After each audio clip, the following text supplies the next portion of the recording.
Eu, sinceramente, assim, olhando para todos os inquéritos aos quais Bolsonaro responde, e aqui não vai uma questão pessoal, eu não lido na política com questões pessoais, mas assim, são muitos crimes a que Bolsonaro responde, muitos crimes, né? Olhando para a pandemia, são crimes imperdoáveis, muitas vidas foram perdidas pela negligência, pela atitude proativa de crimes de Estado.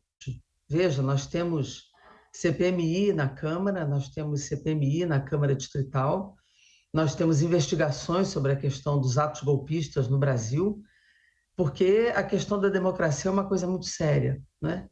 E, obviamente, há autores intelectuais desses atos que estão em investigação. E o ex-presidente Jair Bolsonaro é peça central neste assunto. Veja, o 8 de janeiro, o atentado à bomba no aeroporto, as agressões e o vandalismo feito no dia da diplomação do ex-presidente Lula, como também esse julgamento no dia 22, aliás, 22 é uma data até irônica, um número irônico, né, deputado Artineu? Não são tudo, está tudo interligado. Veja, a reunião com os embaixadores no dia 18 de julho era em pleno processo formal de campanha eleitoral, porque pré-campanha e campanha fazem parte formalmente do processo eleitoral. E esta reunião, que o PDT questiona e entra com a ação, foi utilizada a estrutura do Palácio Alvorada, foi usada a empresa Brasil de Comunicação, que é uma empresa pública, para fazer uma acusação ao processo eleitoral brasileiro, foi para desqualificar a urna eletrônica com dezenas de embaixadores, foi feita acusação ao Supremo Tribunal Federal, ao Tribunal Superior Eleitoral, e tudo isso fazia parte de uma pauta, de uma agenda da campanha eleitoral do presidente, então presidente Bolsonaro, candidato à reeleição. Então, é uso do poder político, sim, num processo eleitoral em curso, numa agenda eleitoral do candidato Bolsonaro, com um cargo, exercendo um cargo de presidente, para a sua campanha. E esta linha de desqualificar a urna eletrônica, de desqualificar e deslegitimar o processo eleitoral, fez parte, inclusive, e foi o argumento para levar ao 8 de janeiro. Então, tudo isso é parte da deslegitimação da democracia brasileira, que leva aos atos golpistas e à tentativa do golpe de Estado em 8 de janeiro.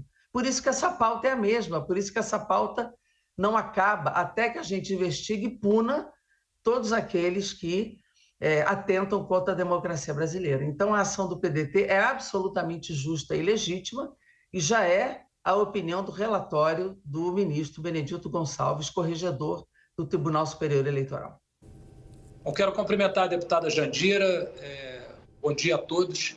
Eu discordo do posicionamento da deputada. Dizer que, na minha opinião, eu acho um absurdo essa pauta não mudar. O presidente Bolsonaro sempre se colocou o seu posicionamento com uma desconfiança em relação às questões que envolvem as urnas eletrônicas no Brasil, e é verdade, mas ele nunca atacou a democracia. Ele fez uma reunião, colocou os pontos que ele discordava, e isso não cabe, na minha opinião, por essa reunião, uma inegibilidade. O Brasil não pode mais viver o que viveu no passado. Erros que aconteceram no passado não podem agora ser o ponto básico para que isso continue acontecendo. A gente precisa parar, na minha opinião, com essa disputa e polarização antiga e deixar o Bolsonaro inelegível por uma reunião com os embaixadores, na minha opinião pessoal, é uma coisa que não tem propósito isso. Eu acho que é ruim para a democracia. Não acho que o Bolsonaro atingiu a democracia com aquela reunião. O dia 8 de janeiro aconteceu no dia 8 de janeiro. Movimentos trouxeram até o dia 8 de janeiro. Mas os responsáveis pelo dia 8 de janeiro, que não houve um golpe à democracia no dia 8. Houve uma barbaridade, houve um ato que vândalos, terroristas, invadiram os três poderes, e que o PL foi autor do requerimento da Comissão Parlamentar de Inquérito para investigar isso. Se o nosso partido temesse alguma coisa, nós não teríamos proposto essa investigação que o governo foi contra o tempo todo. O governo só deixou de ser contra isso quando a CNN divulgou aquelas imagens do Palácio. E aí sim o governo mudou a sua posição. Deixar o Bolsonaro inelegível, na minha opinião, não tem motivo para isso. Isso é ruim para a democracia. A gente sabe o que aconteceu no passado, inclusive com o atual presidente Lula, quando o atual presidente ficou inelegível e depois, hoje, ele é o presidente da República. A democracia é isso, o povo escolheu assim, apesar de contra os nossos eleitores, de contra o que nós pensamos, mas o presidente Lula ganhou as eleições e a gente contesta aí, obviamente, contesta essas situações que aconteceram, esses excessos que aconteceram, e não é por isso que a gente deve ter excesso na justiça, na nossa opinião. A gente respeita a justiça, respeita as decisões, mas deixar o Bolsonaro inelegível por isso é realmente, na nossa opinião, fora do comum. Isso é ruim para o Brasil. Eu, sinceramente, assim, olhando para todos os inquéritos aos quais Bolsonaro responde, e aqui não vai uma questão pessoal, eu não lido na política com questões pessoais, mas assim, são muitos crimes a que Bolsonaro responde, muitos crimes, né? Olhando para a pandemia, são crimes imperdoáveis, muitas vidas foram perdidas pela negligência, pela atitude proativa de crimes de Estado. Foram 700 mil vidas e nós poderíamos ter evitado 80% dessas mortes. Essas vidas não voltam. Se nós olhamos para os crimes de milícias digitais, o que se fez com a consciência popular, o que se faz contra a democracia, crimes contra a democracia não são crimes que prescrevem, né? Quando nós olhamos para os crimes que Bolsonaro comete, são 24 inquéritos. Eu acho, sinceramente, a inelegibilidade pouco para Bolsonaro. Eu acho que ele precisa responder de forma muito mais densa por todos esses crimes que ele cometeu.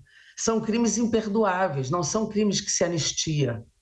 Então, eu penso que a atitude de Bolsonaro como chefe de Estado contra o Brasil, e aqui, Altineu, não vai nada contra o seu partido ou contra você, é uma opinião política do que foi Bolsonaro para o Brasil e tem sido. Quer dizer, essa linha de pensamento, essa negação da ciência, o que se fez contra a educação no Brasil, o que se fez contra a cultura no Brasil, o que se fez contra a vida, o que ainda se faz contra a democracia. A questão contra a democracia foram 4 anos. Eu estou me lembrando aqui do 7 de setembro de 2021, que se mobilizou o Brasil para invadir o Congresso já em 7 de setembro de 2021. É que ali não conseguiu. Ele tentou esse golpe em 7 de setembro de 2021. Ele atentou contra as instituições durante todo o seu governo. Ele faz parte de uma articulação de extrema-direita mundial. Essa visão neofascista que Bolsonaro tem, inelegibilidade é pouco. É óbvio que foi crime de abuso de poder político ao reunir chefes de Estado de outros países, embaixadores de outros países, para negar o processo eleitoral brasileiro.